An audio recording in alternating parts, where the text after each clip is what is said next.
The cradle had been empty for years. It sat beneath the east-facing window in the old Olska house, covered in a white linen cloth that no one touched anymore. The wood had warped slightly with time.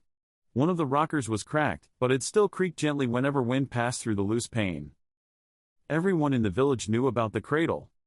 No one spoke of it aloud. On the 12th day of April, just before dawn, a hare appeared. It was small, fur the color of old birch bark, ears long and alert. It did not hop in. It walked. The Olska house had no occupants now, not since Anneliese left for the city and never returned. But the back door still swung open when the latch wasn't tied. That morning, it was wide. The hare stepped inside. Stopped by the cradle. Sat. It did not move for hours. When Marta Oliva, who brought milk to the empty homes every Monday, peeked into the doorway, she didn't scream. She simply froze. The hare looked up at her. Not startled. Not tame. Just aware. That night, the rain began. Not a storm. Not violent. Just steady. Relentless. Soft. It fell on the chapel roof. On the graveyard hill. On the tin pails outside the blacksmith's shed. By the second day, the fields were too wet to plow. By the third, the postman stopped coming. And still the hare remained. Every morning, someone would pass by and glance inside the Olska house. The cradle would be there. The cloth undisturbed. And beside it, the hare. Eyes open. Still. Watching something no one else could see. By the fourth day of rain, the roads into the village were soft with mud. Carts sank halfway to their axles.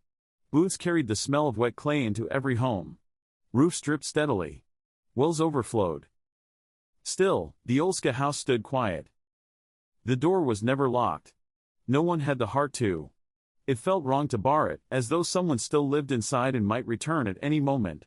So the house had become a passageway. Children dared each other to cross the porch, hunters used the eaves to wait out storms, travelers rested in its shadow. But now, no one entered. Because of the hare. It hadn't moved in days. Always by the cradle, its fur damp at the tips but never sodden, as if the rain refused to touch it. Its sides rose and fell, slow and steady. Its eyes were open, watching the hollow space inside the cradle. One evening, Marta Oliva and her brother Thomas stood in the doorway with a lantern. "You could chase it off," Thomas said. Marta shook her head. "It doesn't want to leave." "Then what does it want?" She couldn't answer. The light from the lantern flickered across the cradle's cloth. For just a breath, it seemed to ripple, though no wind passed through. Marta drew in a sharp breath, but when she blinked, the cloth was still. That night, Father Wren mentioned the hare in his prayers. Not by name, but by implication. Let the rain pass, and the fields dry, and what waits in the empty places rest. The next morning, the rain fell harder. At the schoolhouse, children asked their teacher why the hare stayed. She told them it was waiting for food. But none of the children believed her. One boy whispered, "It's listening to something in the cradle." No one argued. On the seventh day, Mira Olska, who had left this house long ago, returned for the first time in years. Her dress was wet through. Her hair clung to her face. She walked past the villagers watching from the road and stepped onto the porch without hesitation. The hare did not move. The cradle did not shift. The rain did not stop. But everyone who saw her enter agreed on one thing: the sound of the rain changed. It grew softer. Heavier. Almost like breathing. Mira Olska had not set foot in her childhood home since the winter her sister died. The cradle was left as it was then, tucked beneath the east-facing window, draped in the same white linen, untouched. The villagers never spoke of it, but everyone knew. When Mira stepped inside, the air was thick with damp wood and the faint tang of rain-soaked earth. The hare sat by the cradle, ears twitching but otherwise unmoving. It did not run when she entered, did not even blink. She stood there dripping, her boots making small puddles on the warped boards. For a long moment, she did nothing but stare. At last, she whispered, "It should have been moved." The hare's nose twitched. She set her hand on the cradle's edge. The linen cloth was cold and smelled faintly of mildew. The wood beneath was smooth, worn from years of rocking, though no one had touched it in over a decade. Myra's throat tightened. She remembered her mother's hand rocking this very frame, her voice humming lullabies no one sang anymore. She remembered peeking inside, years ago, to see her sister sleeping. And later, the silence when the cradle remained empty. Now the silence was full of rain. The hare shifted slightly, pressing closer to the cradle as if to guard it. "Why here?" Mira murmured. She lifted the cloth. Nothing but shadow. No dust, no spiders, no wood rot. The hollow space was unnaturally clean, as though the rain itself had washed it from afar. She let the cloth fall back. That night, the villagers swore they heard a sound carried beneath the steady rain, faint, rhythmic, almost like rocking wood. Not from the chapel. Not from any house. From the Olska home. And some said they heard a second sound too. A soft hum. Low, steady. Like a lullaby. By the 9th day, the village was drowning in sound. Not thunder. Not storm. Just rain, endless, unbroken, pouring through gutters, soaking fields, dripping from every roof and tree until it became the only rhythm anyone could hear. And yet, beneath it, something else pulsed. A melody. At first, only children noticed. They tilted their heads as if catching a distant bell. Some hummed it under their breath without knowing, a tune with no words, a tune their mothers hushed them for singing. By the 10th day, adults admitted they heard it too. A faint pattern, like breath-made music, hidden in the water's fall. Some swore it came from the chapel bells, though no one had rung them. Others said it came from the Olska house. And always, the cradle. Mira had not left since entering. Neighbors brought her food she barely touched. They saw her through the window, sitting on the floorboards across from the hare, both facing the cradle as if waiting for something to arrive. Her lips sometimes moved. No sound came out. But the villagers whispered she was humming with the rain. That evening, Father Wren walked the flooded road to the Olska porch. He stood outside for a long time before calling her name. "Mira." She didn't answer. He stepped inside. The hare turned its head but didn't flee. Father Wren removed his hat, water streaming from the brim, and looked at the cradle. The linen cloth shifted once, faintly, though no draft stirred. "You mustn't stay here," he said. Mira finally turned. Her eyes were swollen, her voice thin. "I can't leave. Not while it waits." "What waits?" She glanced at the cradle. The hare twitched an ear, as if listening to the song, she whispered. Outside, the rain quickened, not louder, but deeper, as though some unseen hand had joined the choir of drops. Father Wren backed away, saying no more. But when he returned to the chapel, he found the congregation already gathered, wide-eyed, humming softly to themselves. And not one of them knew the words. By the 11th day, no one remembered the last time the sun had shown itself. People still knew it should exist, but their memories of its warmth, its weight on the skin, the way it poured across a field at dawn, all of it felt blurred, as if borrowed from a story instead of lived. Children asked if the sun was only a tale, like saints or giants. Parents did not correct them. Candles burned longer in homes. Lanterns smoked more heavily. The village began to move more slowly, as if each person's body was caught in water. And still, the rain fell. Inside the Olska house, the hare remained at the cradle's side. Mira barely slept. She sat on the floorboards, her knees pulled to her chest, whispering to herself words she could not remember once spoken. Sometimes she reached for the cradle as if to rock it, but her hand froze just before touching.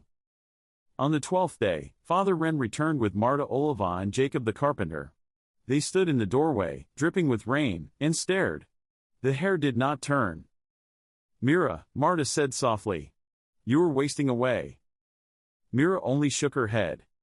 "It's not finished yet." "What isn't?" She touched the cradle's cloth with trembling fingers. "The rain's keeping time.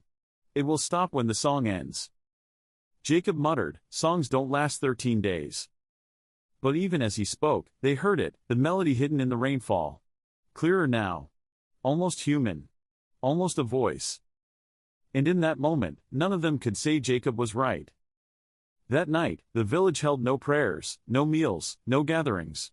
People sat inside their homes listening. Some hummed with the rain, some pressed their hands over their ears, and others wept without knowing why. In the Olska house, Mira finally leaned against the cradle. Her lips moved, shaping the tune that had no words. The hare's ears twitched, its body utterly still.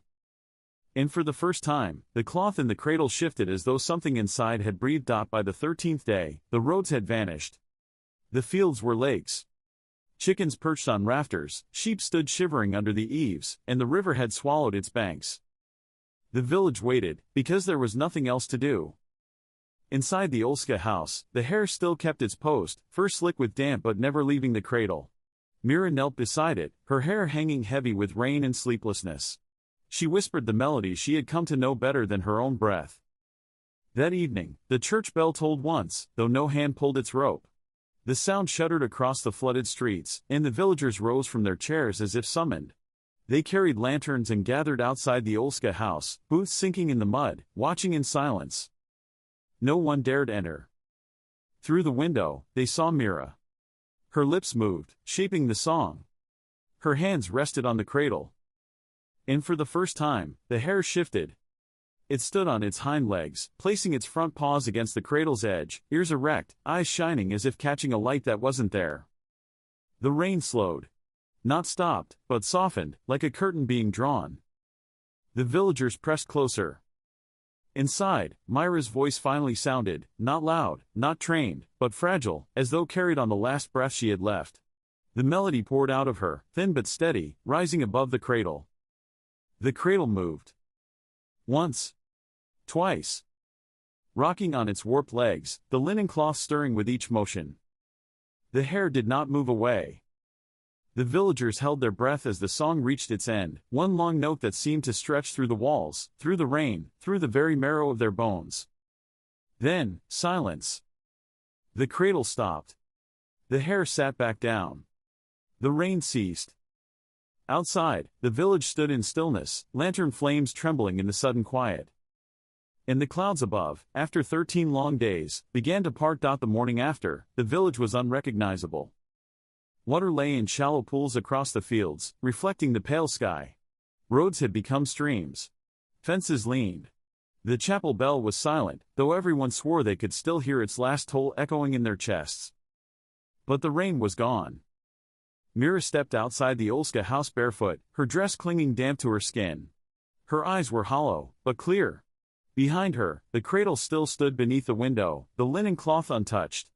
No one spoke of what they thought they'd seen moving under it. The hare was gone. No tracks marked its leaving. No one had seen it slip past. It was simply absent, as if it had never been there at all. The villagers asked no questions. They brought bread, dry clothes, a chair for Mira to rest in. She accepted their kindness but said little. Her voice, when she did speak, was softer now, as though the song had taken some part of it with it. Over the next weeks, the mud dried. Roads were cleared. Seeds were planted again, though too late for some crops. The children returned to lessons. The village learned to walk in rhythm with the world again. But something stayed. At night, when the wind passed through the rafters, people swore they heard a faint rocking sound, like wood on wood. Some woke to the memory of a lullaby they could not name. And in the Olska house, no one touched the cradle. Not even Mira. Especially not Mira. It remained beneath the east-facing window. Still. Empty. Waiting. The rain did not return. But every 13th day, the sky grew heavy and the air thick, and the villagers found themselves listening for a sound that never came. They listened anyway. Because once, when the hare sat by the cradle, the rain had taught them that even silence could be a song. And no one wanted to forget the tune.